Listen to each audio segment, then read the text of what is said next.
दक्षिण अफ्रीका के पूर्वी बुशवेल्ड इलाकों में ये एक अनछुआ कुदरती इलाका है। विकास से दूर इस जंगली इलाके में पहले लोग आने से बचते थे। मलेरिया फैलाने वाले मच्छर और स्लीपिंग सिकनेस फैलाने वाली चींटी मक्खी जैसे नुकसानदेह जीवों की वजह से लोग काफी समय तक यहां बसने से बचते रहे। इसलिए ये जंगल और यहाँ का वन्य जीवन लगभग अनछुआ बना रहा।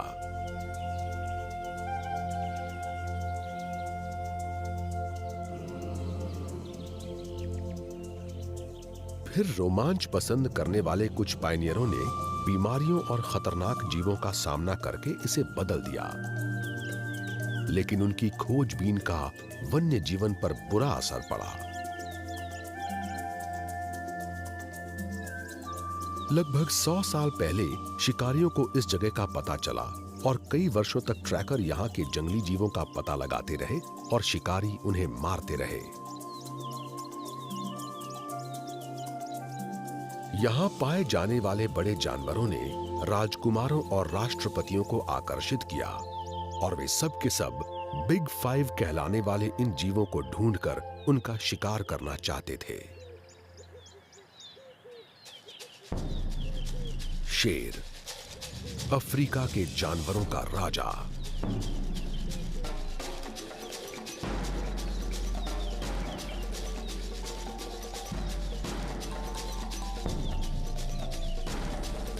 बड़े बड़े सींगों से लैस जंगली भैंसें,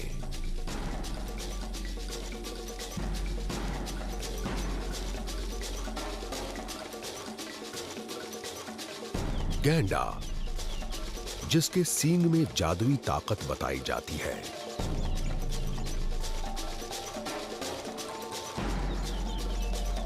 दुनिया में जमीन पर रहने वाला सबसे बड़ा जीव हाथी,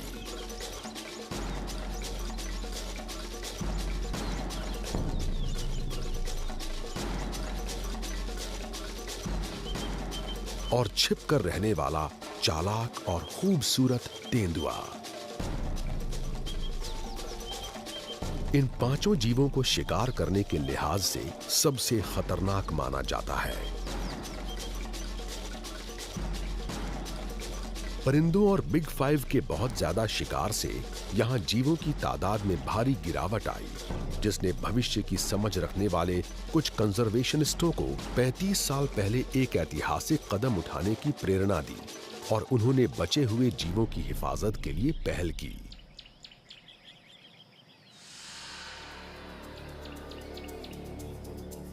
इन जीवों को बचाने के लिए इको टूरिज्म की एक रूपरेखा बनाई गई, जिससे शुरू हुए सिलसिले ने वन्य जीवन के इस अहम ठिकाने में फिर से जान फूंक दी और अब इसे हमेशा के लिए सहेज लिया गया है।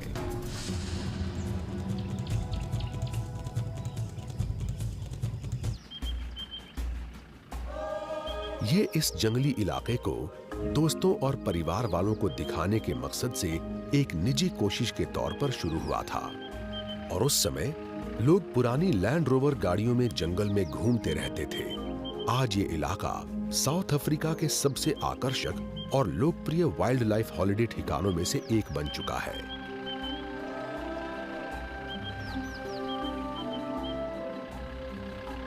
ये असली अफ्रीकन सफारी के तजुर्बे वाली जगह है, लेकिन इस इलाके के संरक्षण पर पड़ा प्रभाव सबसे अहम और कारगर है।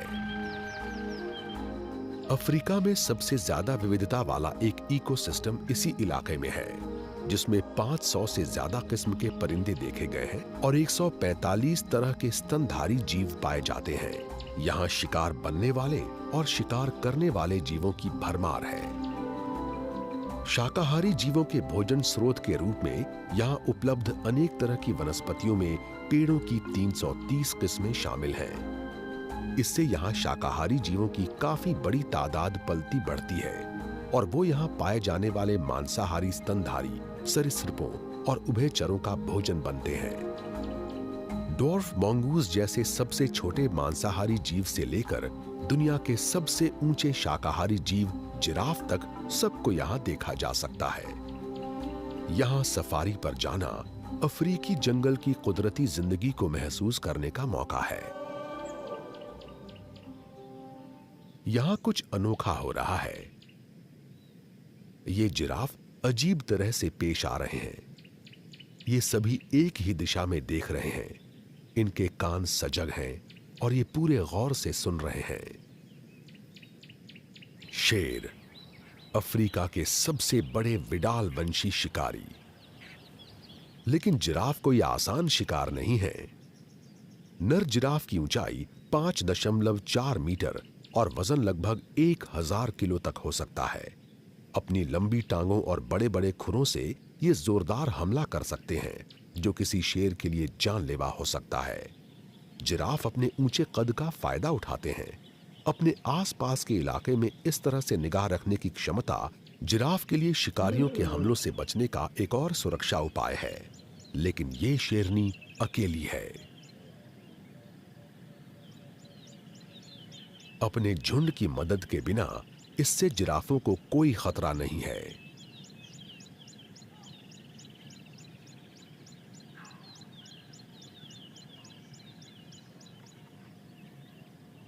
इसके झुंड के बाकी सदस्य यहां से दूर लंबी घास में छिपे हुए हैं। ये शेरनी जिराफ में दिलचस्पी दिखा रही है, लेकिन आज इसका झुंड शिकार नहीं कर रहा है। उसकी बजाय उन्होंने गर्मी की इस दोपहर को छांव में बिताने का फैसला किया है। शेर जब लेटे हुए हों तो उन्हें देखना मुश्किल है। उनकी खाल अपने माहौल में अच्छी तरह घुल मिल जाती है। माहौल में इस तरह छिपने की क्षमता से शिकार का पीछा करते समय शेर उनके करीब तक पहुंच जाते हैं।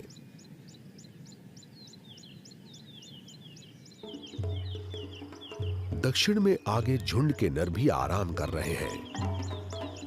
गर्मी के दिनों में यहां तापमान बढ़कर 40.5 डिग्री सेल्सियस तक पहुंच जाता है। शेर अक्सर शिकार में शामिल नहीं होते और अक्सर ये शाम की ठंडी हवा में ही थोड़े ज्यादा सक्रिय होते हैं। शेर अफ्रीका के सबसे बड़े बिग कैट हैं, जिनमें नरों का वजन 250 किलोग्राम तक हो सकता है। वयस्क और दबदबा कायम रखने में कामयाब शेर अकेले या फिर 2 से 4 नरों के गठबंधन में मादाओं और उनकी संतानों के झुंड की जिम्मेदारी संभालते हैं। झुंड मुख्यतः मादा रिश्तेदारों और उनकी संतानों का समूह होता है।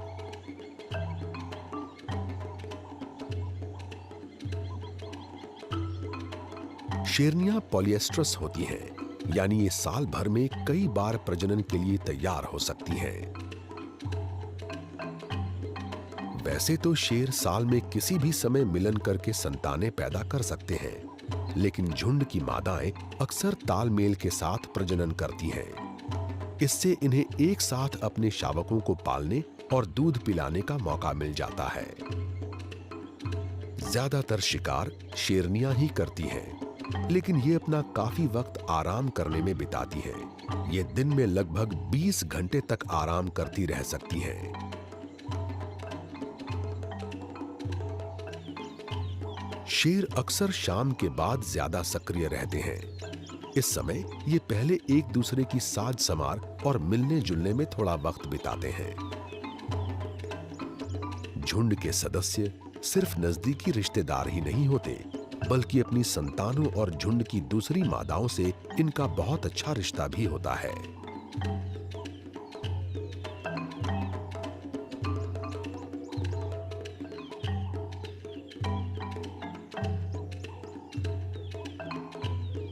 आपसी साज संवार से रिश्ते मजबूत होते हैं और शिकार के लिए निकलने पर इन रिश्तों की मजबूती दिखाई देती है, जहां ये टीम के रूप में काम करने के लिए एक दूसरे पर भरोसा करते हैं।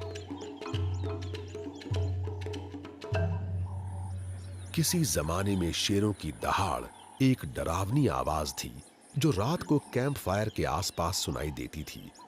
आज यहां आने वाले लोग इन शानदार जीवों को अपने कुदरती माहौल में रोज के काम में लगा देख सकते हैं। रोज लगभग 6 घंटे की सफारी होती है। अच्छी तरह ट्रेन्ड गाइड अपने मेहमानों को हर सुबह और फिर दोपहर ढलने पर जंगल में उन जानवरों की तलाश में ले जाते हैं जिन्हें देखने के लिए वो अक्सर काफी दूर से आए होते हैं। गाइड बहुत अच्छी तरह ट्रेन्ड होते हैं और स्थायी रूप से रिजर्व में ही तैनात रहते हैं, इसलिए ये हर जानवर को पहचान कर उसके इलाके की भी जानकारी रखते हैं। इससे गाइडों के लिए उस वक्त जानवरों को ढूंढने की संभावना बढ़ जाती है जब वे मेहमानों को गेम ड्राइव पर ले जाते हैं। शेरों के झुंड के आसपास वक्त बिताने का एहसास सचमुच बेजोड़ होता है और ये लोग अपने साथ अमिट यादें लेकर जाएंगे। शाम ढलते ही शेर रवाना हो गए और धीरे धीरे लॉज की ओर लौट रहे मेहमान शाम की ठहरी हुई ठंडी हवा और अफ्रीका के सूर्यास्त से आसमान में फैले शानदार रंगों का आनंद ले रहे हैं।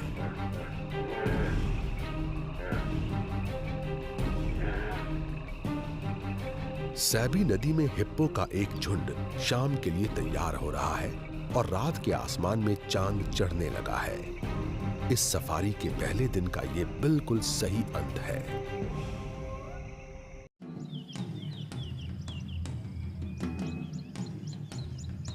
अभी बिल्कुल सुबह का वक्त है। ये कैंप से रवाना होकर जंगल में धीरे धीरे आगे बढ़ने और यहाँ मौजूद बेशुमार जंगली जीवों के निशान ढूंढने के लिए बिल्कुल सही वक्त है।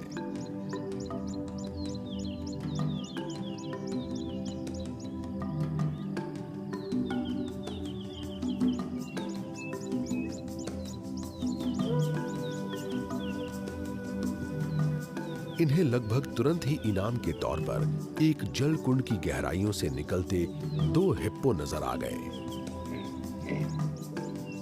हिप्पो सेमी एक्वाटिक जीव हैं और ये खुद को ठंडा रखने के लिए दिन भर पानी में रहते हैं। अक्सर सिर्फ इनकी आंखें और इनके नथुने ही पानी के ऊपर नजर आते हैं।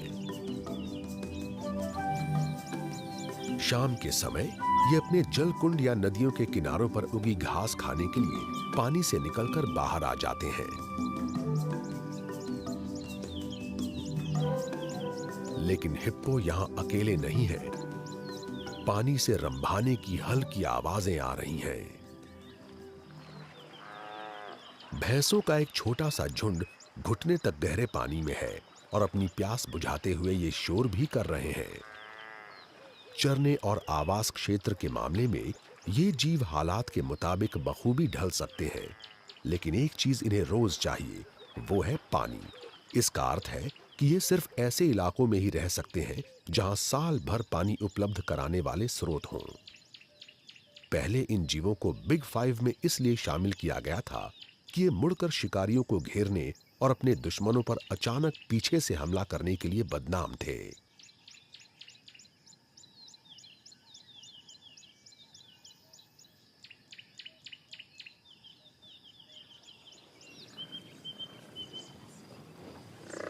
शायद शिकार के सबसे मुश्किल हालात में ये जीव खतरनाक हो सकते हैं, लेकिन अगर इन्हें इनके प्राकृतिक आवास क्षेत्र में आराम से रहने दिया जाए तो ये बहुत शांत जीव साबित होते हैं, जो जंगल में चरने की बढ़िया जगह चुनकर सुकून से अपना पेट भरते हैं और अपना पूरा दिन चरने और पास के जल कुंड या नदी से पानी पीने में बिताते हैं।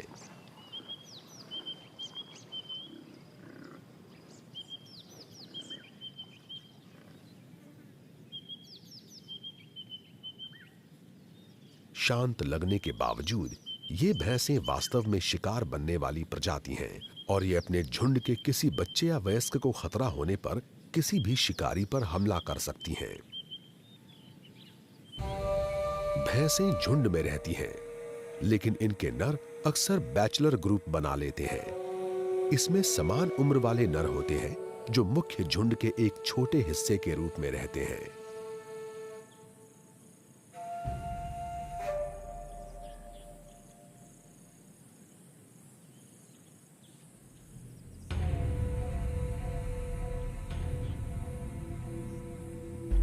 भैंसों की नजरें और उनकी सुनने की क्षमता बहुत अच्छी नहीं होती, लेकिन इनकी नाक बहुत तेज होती है और इस नर को एक अजीब सी गंध मिल गई है।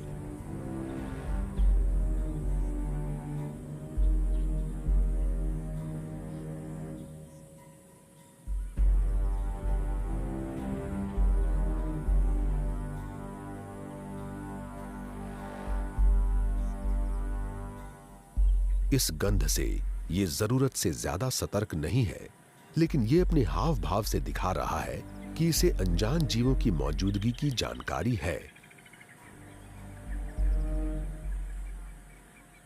कई बार बूढ़े नर अकेले रहना पसंद करते हैं और वो कभी कभार ही झुंड के पास आने पर उसमें शामिल होते हैं।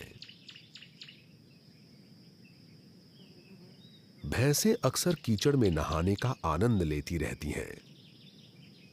ये कीड़े मकोड़ों को दूर रखने का कारगर तरीका है, जिसके जरिए भैंसें परेशान करने वाली मक्खियों, टिक्स और दूसरे परजीवियों से छुटकारा पाती हैं।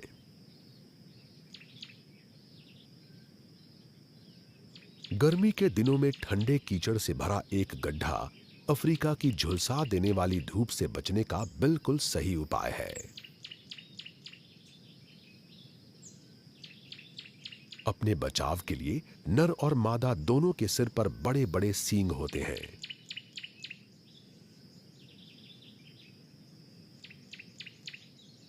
लेकिन नरों को मादाओं से अलग पहचाना जा सकता है। नरों का माथा एक ज्यादा सख्त खोल से ढका रहता है, जो आपसी लड़ाई के समय उनके दिमाग को बचाता है। इस शील्ड को बॉस कहते हैं। ढेर सारे पानी के साथ साथ भैंसों को छांव की भी जरूरत होती है। इन्हें पेट भरने के लिए ढेर सारा चारा चाहिए और ये सवाना क्षेत्र में रहना पसंद करती है, जहां चरने के लिए बढ़िया घास के साथ साथ यहाँ वहां मौजूद पेड़ों से छांव भी मिल जाती है।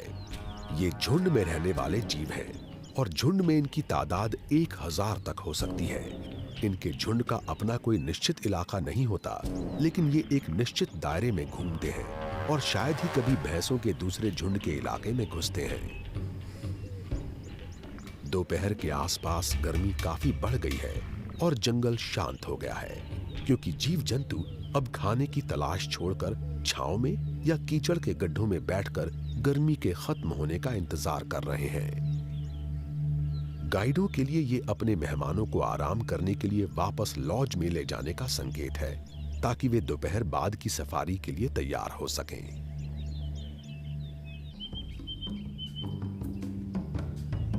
सैबी सैंड रिजर्व की किसी भी जगह पर आने वाले मेहमानों के लिए कभी नहीं भुला सकने वाले तजुर्बे की गारंटी है।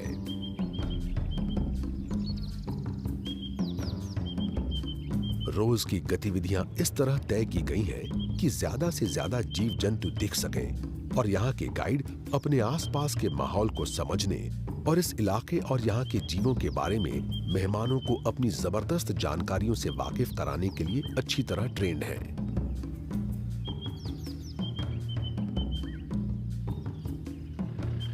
जंगल में जीव जंतुओं द्वारा छोड़े गए निशानों को पहचानने और उन्हें समझने की क्षमता से गाइड अपने मेहमानों को इस प्राकृतिक आवास क्षेत्र की बारीकियों के बारे में समझा सकते हैं।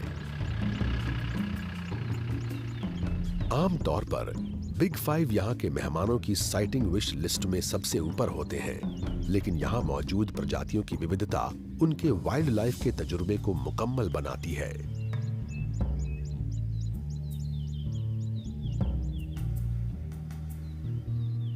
विल्डबीस्ट झुंड में रहने वाले जीव हैं और पूर्वी अफ्रीका में ये बहुत बड़ी तादाद में पाए जाते हैं, लेकिन यहाँ दक्षिण अफ्रीका में ये उससे काफी छोटे झुंडों में रहते हैं।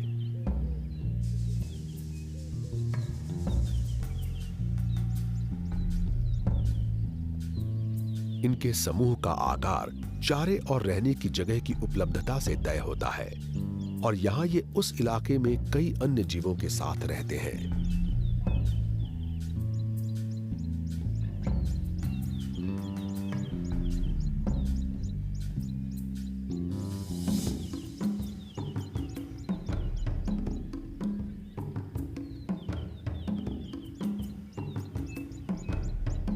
जंगली शूकर सर्वभक्षी होते हैं और घास, कंदमूल और फल कुछ भी खा सकते हैं, लेकिन इन्हें कभी कभार मुर्दाखोरी करते हुए भी देखा गया है।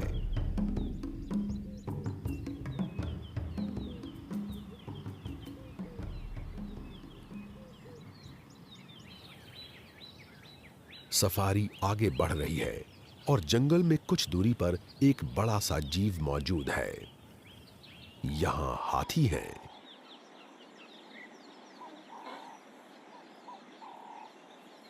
ये दुनिया में जमीन पर रहने वाले सबसे बड़े जीव हैं और साइटिंग विश लिस्ट में सबसे ऊपर की जगह इनके लिए सचमुच वाजिब है।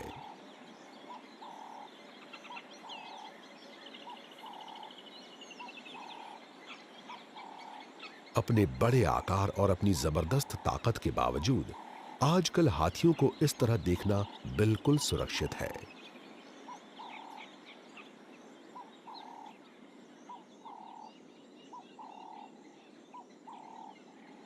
हाथी बिग 5 के मशहूर सदस्य हैं। ये बहुत बुद्धिमान होने के साथ साथ काफी तेज और फुर्तीले भी होते हैं और इनकी ऊंचाई 3.6 मीटर तक हो सकती है और वजन लगभग 7 टन तक हो सकता है। लेकिन हाथी बहुत शांत रहने वाले जीव हैं और जब तक झुंड को छेड़ा नहीं जाता, इनसे कोई खतरा नहीं होता।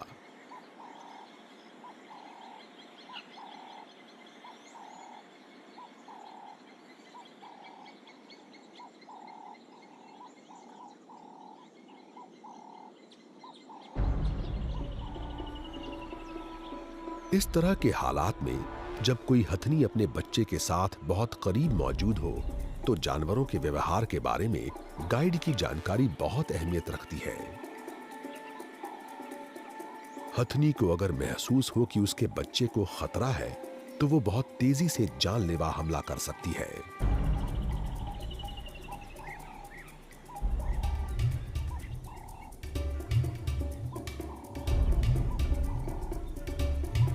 कई पीढ़ी पहले इन हाथियों का बेरहमी से शिकार किया जाता था, लेकिन आज इन्हें हमेशा अपनी हिफाजत के लिए सजग नहीं रहना पड़ता और इन्हें इंसानों से डरने की कोई जरूरत नहीं है। इस रिजर्व में हाथी बहुत आसानी से दिखाई दे जाते हैं। ये सफारी की गाड़ियों के अभ्यस्त हो चुके हैं और इंसानों की मौजूदगी को खतरे से जोड़कर नहीं देखते।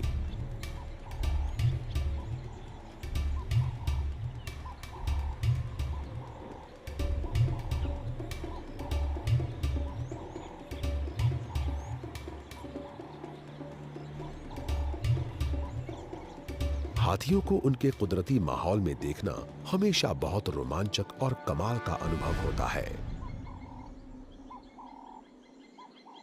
इनके शरीर की विशालता सचमुच जबरदस्त है।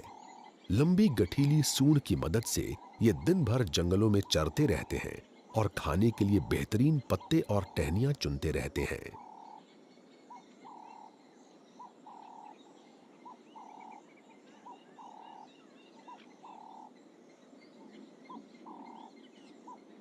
ये आगे बढ़ रहे हैं और पास मौजूद लोग इनकी लो फ्रीक्वेंसी वाली आवाजें और इनके पेटों की गुड़गुड़ाहट सुन सकते हैं।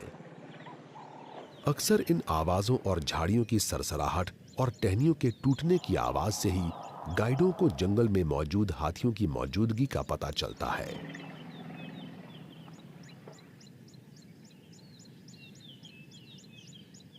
ये जीव इस इलाके में सबसे अहम प्रजाति हैं, यानी ये यहाँ के सक्रिय इकोसिस्टम का एक अहम हिस्सा है।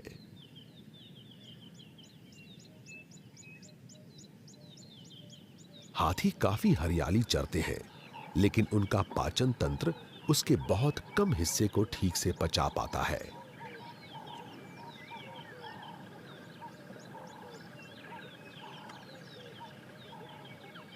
नतीजा ये होता है कि बीज और पेड़ पौधों के दूसरे हिस्से इनके पेट से गुजरकर इनकी लीद के साथ अपनी मूल जगह से काफी दूर पहुंच जाते हैं, जिससे इनकी लीद में खाना ढूंढने वाले कीड़े मकोड़ों और परिंदों का पेट भरता है।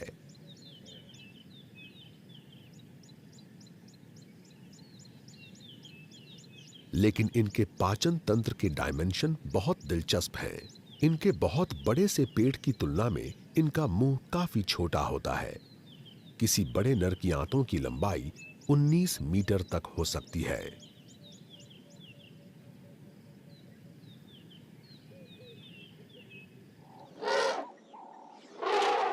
कमाल की बात यह है कि अपने इतने बड़े आकार के बावजूद हाथी बहुत फुर्तीले होते हैं और अपने पैरों के नीचे मौजूद मोटी गद्दियों की वजह से ये जंगल में लगभग बिना कोई आवाज किए चल सकते हैं।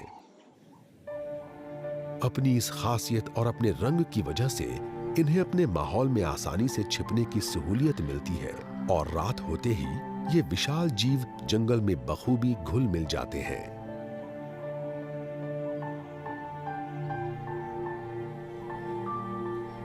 दोपहर के बाद शाम हो रही है। इस अफ्रीकन सफारी का दूसरा दिन बहुत कामयाबी के साथ खत्म हो रहा है। इन शानदार जीवों के साथ वक्त बिताना वाकई एक खास अनुभव है। आज सुबह की गेम ड्राइव उम्मीद से पहले शुरू हो गई है। सफेद गैंडों के समूह को क्रैश भी कहा जाता है और ऐसे ही एक झुंड ने कैंप के ठीक बाहर सड़क की रेत की गर्माहट में रात बिताई है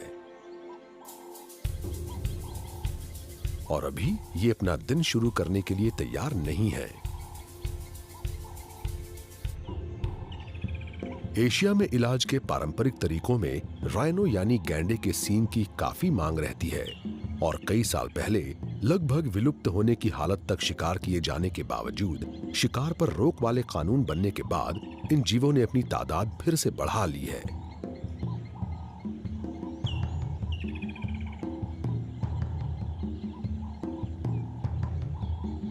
आज इनकी ठीक ठाक तादाद मौजूद होने के बावजूद पूरे अफ्रीका में अवैध शिकार बढ़ रहा है और एक बार फिर राइनो को निशाना बनाया जा रहा है।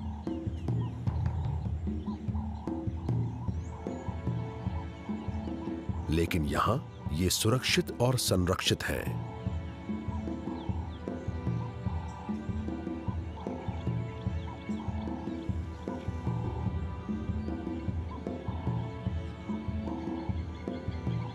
हमेशा राइनो यानी गैंडे के शरीर पर या आसपास दिखने वाले ये छोटे परिंदे ऑक्सपेकर हैं। इनका राइनो के साथ सहजीविता का रिश्ता है। ये उनके शरीर पर से कीड़े मकोड़े खाकर उनकी मदद करते हैं और खतरों से आगाह भी करते हैं। कोई खतरा आसपास हो तो ये परिंदे आवाज लगाकर राइनो को चेतावनी देते हैं। राइनो आक्रामक स्वभाव के नहीं होते और एक ट्रेन्ड गाइड के साथ पैदल सफारी के दौरान आप इन्हें करीब से देखने का अनुभव पा सकते हैं।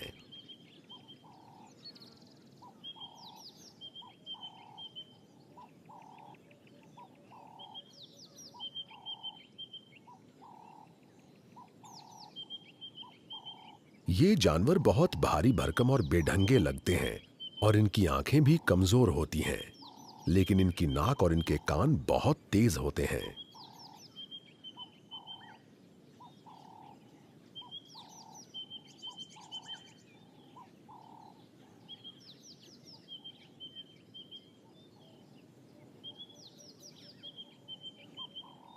खतरा महसूस होने पर ये तुरंत हमला कर देते हैं।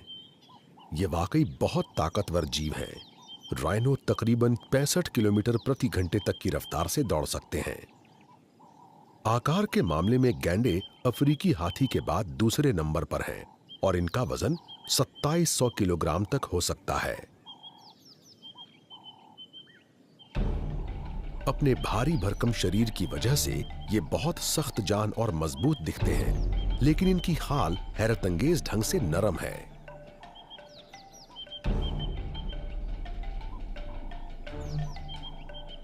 ये धूप और कीड़े मकोड़ों के दंश के प्रति बहुत संवेदनशील होती है, इसलिए सफारी पर आए लोगों को कभी कभार ये ठीक वैसे ही कीचड़ में नजर आ जाते हैं जैसे कल सुबह भैंसें दिखी थीं।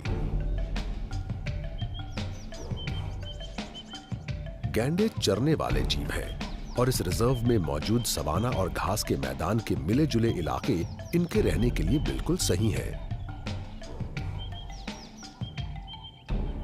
ये गैंडे 14 सदस्यों तक वाले झुंडों में रहते हैं, जिनमें ज्यादातर मादाओं के साथ संतानें और कभी कभार निचले दर्जे के नर भी होते हैं।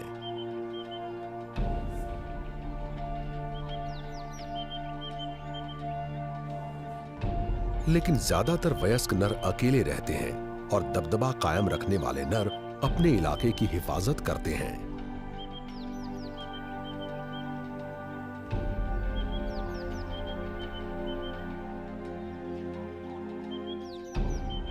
मादा से मिलन के अधिकार और अपने इलाके की हिफाजत के लिए ये नर आपस में लड़ते हैं, लेकिन मादाओं का इलाका एक दूसरे से मिला हुआ होता है और ये उसकी हिफाजत नहीं करती।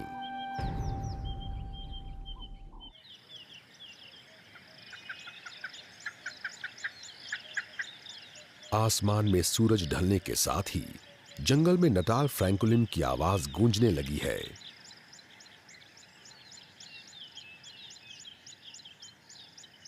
ये एक बार फिर जीवों की तलाश में निकलने के लिए बिल्कुल सही समय है। आज दोपहर बिग 5 के सबसे मुश्किल से नजर आने वाले जीव की एक झलक मिली।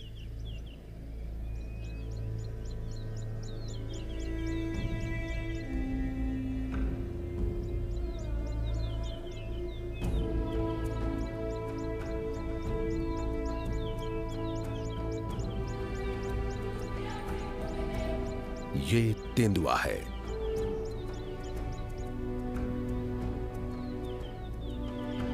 ये शर्मीला बिग कैट बचकर निकलने में माहिर है।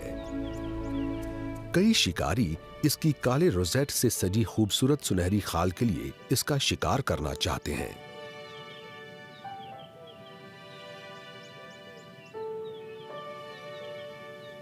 लेकिन अपनी इसी खाल की बदौलत इसे जंगल में लगभग गायब हो जाने की सहूलियत मिलती है।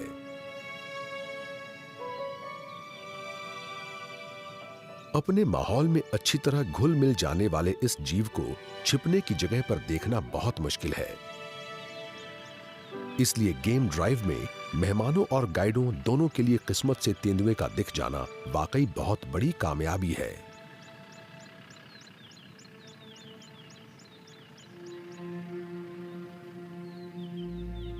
जानकारियों के आधार पर आगे बढ़ना बहुत महत्वपूर्ण है, नहीं तो लंबी घास में किसी तेंदुए को ढूंढना लगभग नामुमकिन होगा।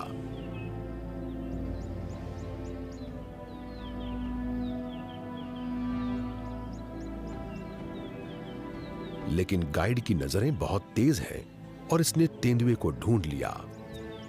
मेहमान इसे देखकर खुश हैं। वे इसे देख रहे हैं और गाइड इस शिकारी के बारे में उन्हें जानकारियां दे रहा है। देखकर लग सकता है कि ये लोग तेंदुए के बहुत करीब हैं, लेकिन इन लोगों को कोई खतरा नहीं है। गाइड को तेंदुए के हाव भाव को समझने की ट्रेनिंग दी गई है। ये ज्यादा करीब जाकर तेंदुए को परेशान नहीं करेगा। इस रिजर्व में तेंदुआ संरक्षित है और इसके पास इंसान की मौजूदगी में खतरा महसूस करने की कोई वजह नहीं है।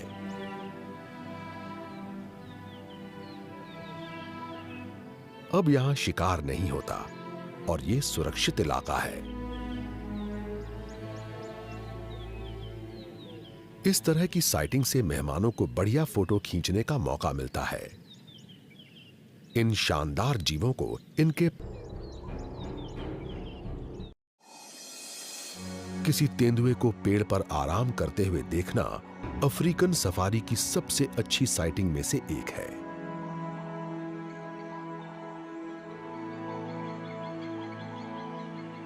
अकेले रहने वाले ये तेंदुए निशाचर होते हैं और पेड़ों पर भी चढ़ सकते हैं। दिन की गर्मी के समय ये ऊंची टहनियों की ठंडी छांव में रहना पसंद करते हैं। इस ऊंचाई से तेंदुए नीचे दूर तक देख सकते हैं, जिससे इन्हें संभावित शिकार पर नजर रखने की सहूलियत मिलती है।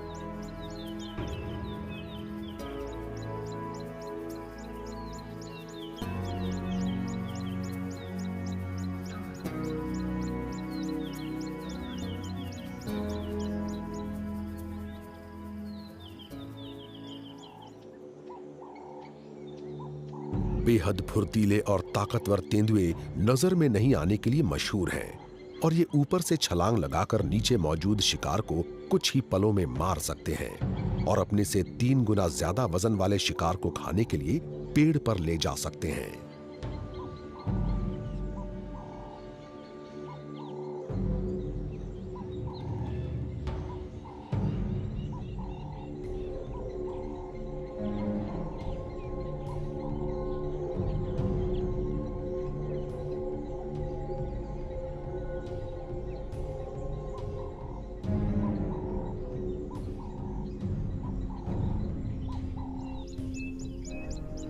जंगली शूकर की लाश को लेकर चढ़ना किसी पूरी तरह वयस्क तेंदुए के लिए मुश्किल नहीं होगा। ये इनका पसंदीदा शिकार है, लेकिन इन तेज और चालाक जीवों को पकड़ना अक्सर मुश्किल साबित होता है। तेंदुए के लिए जंगली शूकरों का ये झुंड शिकार के लिए सही नहीं है, लेकिन इसे नीचे अपना पेट भरने का इंतजाम नजर आ गया है।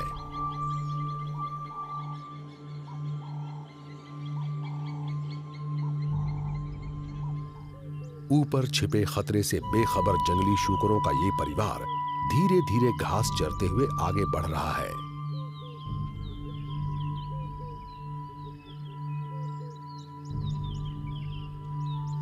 इनके बच्चे अब भी छोटे और अनाड़ी हैं और ये अपने माहौल पर ज्यादा ध्यान नहीं देते।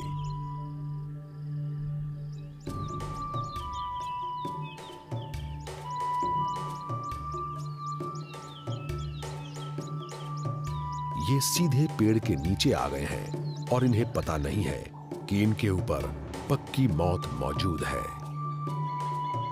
तेंदुए मौके का फायदा उठाने वाले उस्ताद शिकारी हैं और इनकी खुराक में काफी विविधता होती है। हालात के मुताबिक अच्छी तरह ढल जाने वाले ये जीव कई तरह के शिकार पकड़ सकते हैं और अपने लक्ष्य का पता लगाने के लिए अपने तेज कान और कमाल की नजर का इस्तेमाल करते हैं। अगर तेंदुआ आज शिकार करने में कामयाब रहा तो दूसरे शिकारियों और मुर्दाखोरों से बचाने के लिए ये शायद लाश को पेड़ पर ले आएगा।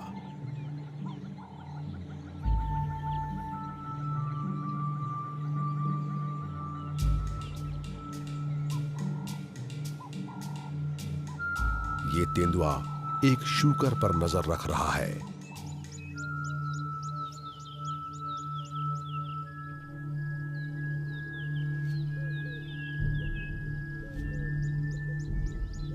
लेकिन आज बहुत गर्मी है और तेंदुए के लिए ये ऐसा मौका नहीं है जिसमें इतना दमखम लगाया जाए, और इसने कोशिश करने की बजाय दिन की गर्मी में सोते रहना और रात का इंतजार करने का फैसला किया।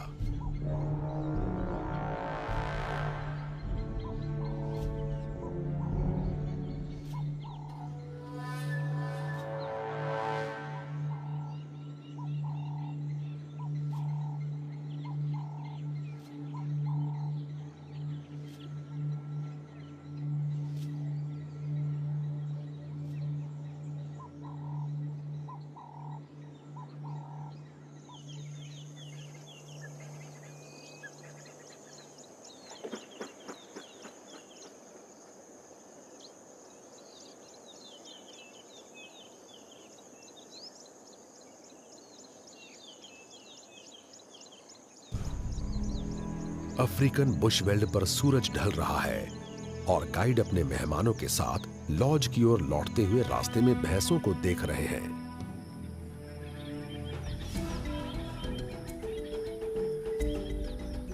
इन उम्रदार नरों ने पूरा दिन कीचड़ में बिताया है और अब ये रात बिताने के लिए कोई सुरक्षित जगह ढूंढने के लिए जा रहे हैं।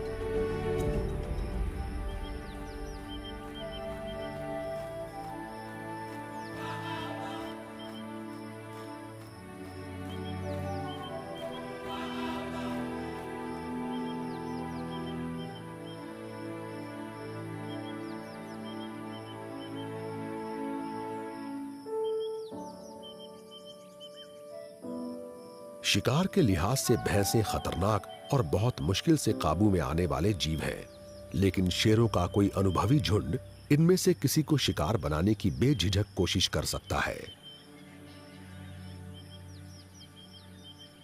भैंस का शिकार करने का अर्थ है ढेर सारे शेरों के लिए पेट भर खाना।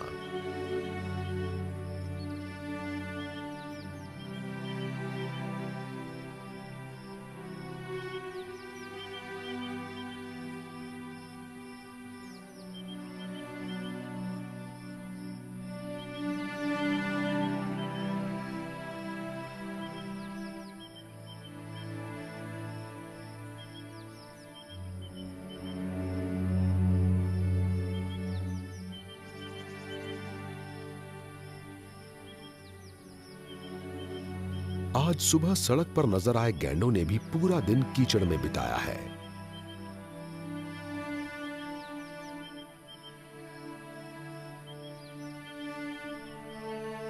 गैंडे चरने वाले जीव हैं और ठंडे माहौल में ये दिन और रात के समय कुछ घंटों के अंतर पर चरते रहते हैं।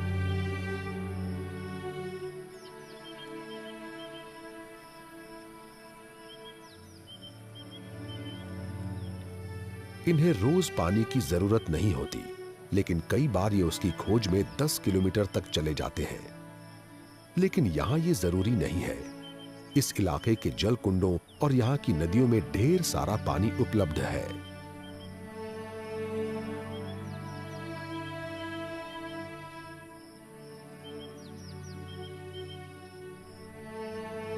शाम ढलती जा रही है और दूर एक उम्रदार हाथी रिज पर जाता हुआ दिख रहा है।